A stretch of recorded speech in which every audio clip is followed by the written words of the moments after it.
Welcome to Grumpy Old Grognard's Attic.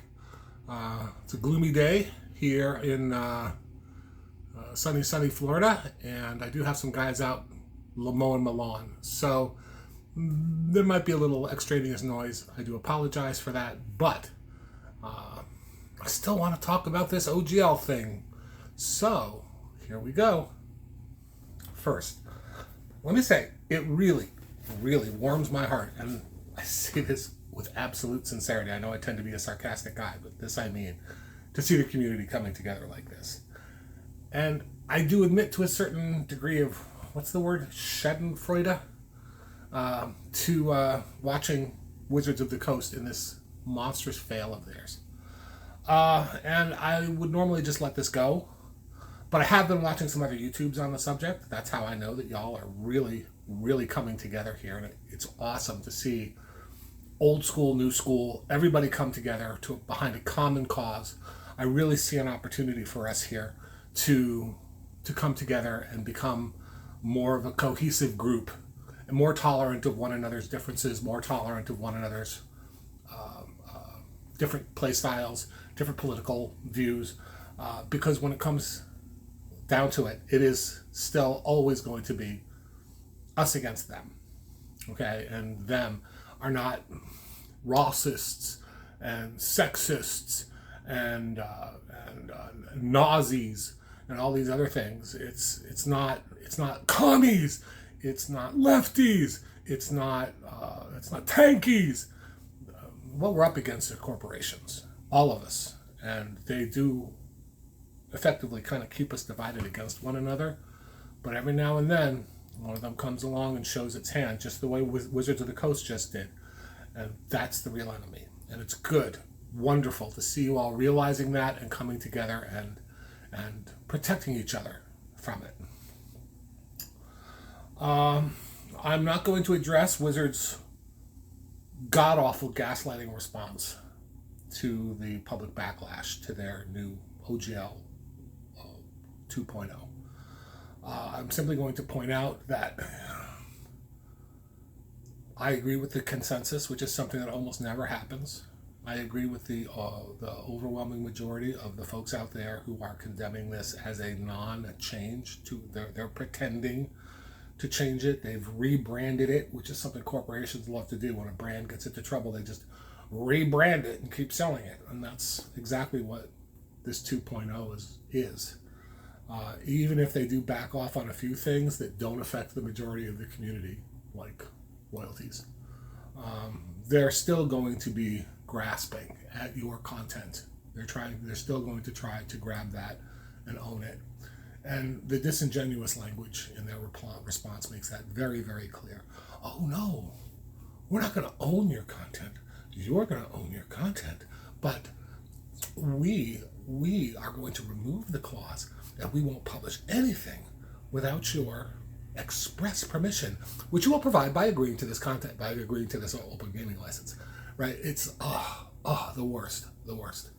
Now, the last line in that I am going to address, because it's probably the most disingenuous element of their response. You're a winner. We're a winner. We all win. Let us walk hand to hand together into the future and continue to make great content for Dungeons and Dragons. They're trying to get they're trying to get you to believe that this is all over. This is not all over. This is just starting. This wasn't the war. This was just the opening battle. So I need y'all to be ready for this, and I want to throw some caution out there, because if you think that the OGL 2.0 was bad, you haven't seen anything yet. Wait till you see the terms of service for 6th edition, because 6th edition is going to be online. It's going to have one of those little terms of service windows that we're all used to just clicking right past. And I will bet you dollars to dingleberries that when you click past that, you will have agreed to surrender your rights to the OGL 1.0 and accept 2.0. This is the way corporations do things. They have long memories. Once they've told you what they want, that's not going to change. I will remind you that Cynthia Williams is still in charge of Wizards of the Coast. Okay? She still wants what she wants, and that hasn't changed.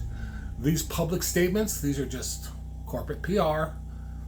They're basically trying to say as little as possible, but placate the angry masses. That would be us, the angry masses. But in the end, they're still going to come after us, and that's a promise.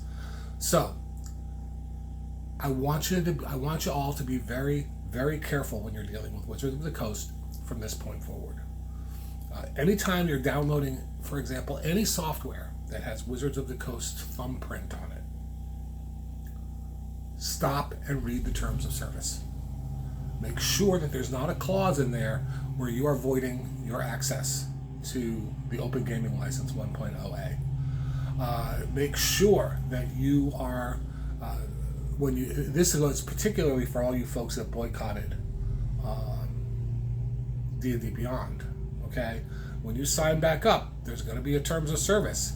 You might even it might be nothing. You might just get a little blurb in the corner of your screen when you log back in. There have been changes to the terms of services. Do you agree? Don't just click yes. Go look at them. Okay? Because there's a very high probability, it's almost inevitable, really, that eventually they're going to change the terms of service for D&D Beyond, video games, pretty much everything they do online, perhaps even online PDF purchases, where you are going to agree to void your right to use the old Open Gaming License by downloading and using this content. Keep your eyes open. Be very, very careful dealing with Wizards of the Coast, because it could happen anytime, but it's pretty inevitable that it's going to happen. You see, I think, and this is just my opinion, okay? I'm not a lawyer, and I'm certainly not your lawyer. This is just my opinion, but I think what they're doing, I think the whole point behind the 1.1 Open Gaming License was to get people to do this. I think they know they have a weak case in court when it comes to deauthorizing the 1.0. I think they know that if this goes to court, they're probably going to lose, and they don't want to do that. So what they're trying to do is trick us into voiding our access ourselves. By signing this new agreement, we're voiding the old agreement. It's going to be part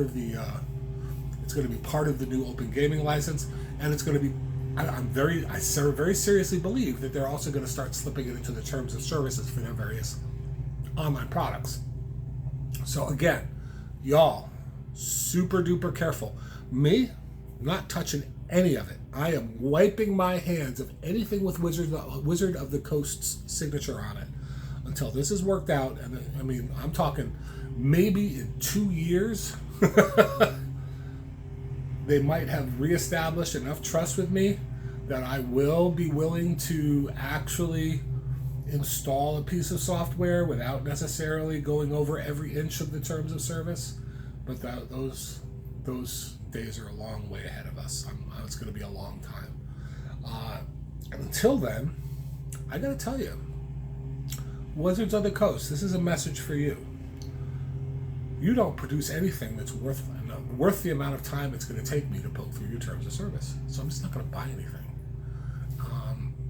And you did this. And I don't want to hear any more bullshit about how, oh, we rolled a 1. No, you didn't. You didn't roll a 1. You made a choice. You made a choice. Welcome to the real world. Now comes consequence time. There's no 1. You didn't roll a 1. You made a choice. And your choice was, fuck those losers. Well, one loser to another, because there are no winners here. You're a winner. We're a winner. We're all winners. There are no winners here. We are all losers in this game. But that was your choice. So one loser to another, enjoy the consequences. As to the rest of you, God love you. Keep coming together. Keep talking to each other. Keep getting over the grief. Because we are all a bunch of working class plebs That's what we all are. And we all just want to come together once a week and play games. And there is nothing wrong with that. And if you disagree with my politics, that's fine. Because I guarantee I disagree with yours. And that's fine. What matters is that we can have fun sitting together at a gaming table and playing the elf game. And I intend to continue doing that. I will be removing the Dungeons & Dragons brand from my games. But I will continue doing that. So I think I'm going to move over completely now to Castles and Crusades. That's going to be my new system.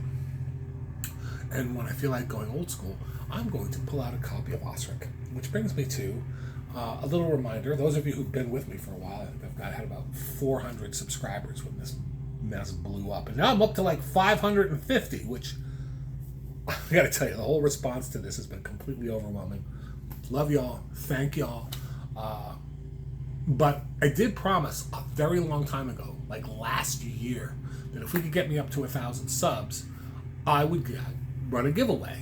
And, well, that promise is still intact. It's still in force. Got it right here. If you don't know what it is, back in the day, it's almost still completely sealed. But I got this in the mail about a year ago, so it's been sitting on my bookshelf ever since. Let's unbox it, because a lot of you probably don't even know what it is. Back when I was still on Twitter, we ran a poll to see what people most wanted the 1,000 subscriber giveaway to be. And it came out to be a copy of the very first system reference document that I'm aware of ever having been published. This is Osric. There's a whole video. If I could figure out how to do one of the little windows, I'll go ahead and put it right up here. But this is Osric. This was the first beast to really tackle the Wizards of the Coast by saying, fine, you know what we're going to do? We're just going to rewrite your rules. Completely new creative expression. We're just going to completely rewrite your rules.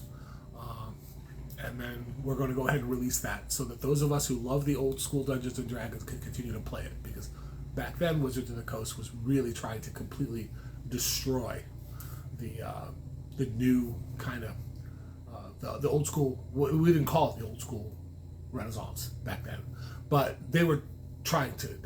We didn't really have a lot of access to online resources at that time. We didn't have. The only way you could really get a copy of the Player's Handbook was to download it on an illegal torrent. They didn't have, the old print-on-demands, like up here. They didn't have those on Drive-Thru-RPG. You couldn't get a copy of the old Player's Handbook. But we all wanted to keep playing the game. So Stuart Marshall and his friends got together, and they created Osric. And this game is basically our answer. Oh, back cover, sorry. This game was actually our answer to the need for a system reference document that we could continue to use and play with. And under this, we were able to write, publish, make money using first edition advanced D&D rules. But we cut Wizards of the Coast out of it completely because there was no OGL 1.1. Now, the sad thing is that if you read through this, I guarantee you on the back page you'll find a copy of the old open gaming license, because eventually everybody adopted it. Because why risk being sued? There's an open gaming license now. Why risk it? Just pop the OGL in the back and poof. So now there's an OGL in here. Now this is part of the old OGL. But the simple truth is this is a completely, and it's designed to be, it was written to be, creatively distinct version of the original Dungeons & Dragons rules. I'm going to just assume you all know the difference legally. No, that's a bad assumption. Let me just go over it with you real quick. I've told you last week you cannot copyright rules and procedures. This is true. This is how content like this can continue to exist without Wizards of the Coast's blessing. But the problem with this is that we live in a country where frivolous lawsuits are basically, they've become a business tool. So, and this, by the way, won't protect you from that. Nothing will protect you from this. If Wizards of the Coast decides they want to come after you, they can. And what they do is they'll file a frivolous lawsuit against you. They'll file a lawsuit against you that they know they really can't win. And they will do it knowing that you really can't afford to defend yourself from it. So, and this is not just Wizards of the Coast, all corporations do this, okay? So when, if you don't hire a lawyer, then you're just going to have to take down whatever it is you're selling and just not sell it anymore. They win. If you can't afford a lawyer, what they do is they drag it out. They just drag out the process for months and then years until your costs spiral to the point where you're just not willing to fight anymore. And then again, they win. And then if you still haven't given up and 5 years has gone by and they've run out of opportunity, 10 years has gone by and they've run out of chances to drag this thing out any further, they'll offer you a small settlement with a non-disclosure agreement. So you take a little bit of money and then you agree not to talk about it, and again, they win. And if you don't take the small settlement, they might even offer you a slightly larger settlement, and they still win. And if you don't take the larger settlement, they just drop the case, and they still win because it's been 10 years that you haven't been able to sell your product. Okay? So this is how the American legal system is exploited by these corporations. So having access to a new system reference document, and even this ORC document is going to have the same problem, doesn't necessarily prevent us from being sued by Wizards of the Coast. It might give us an opportunity to beat them in court later. But just be ready, because like I said before, regardless of what happens from here, we got some rocky times ahead until someone successfully challenges this in court, and that could be a while. There's no guarantees of anything. Anybody who's making promises to you is just lying to you, okay? No promises to be made here. So guys, stay together. Hang on to each other. Keep supporting each other, because this fight isn't over. We're not all winners. This fight has just started. Stay in formation.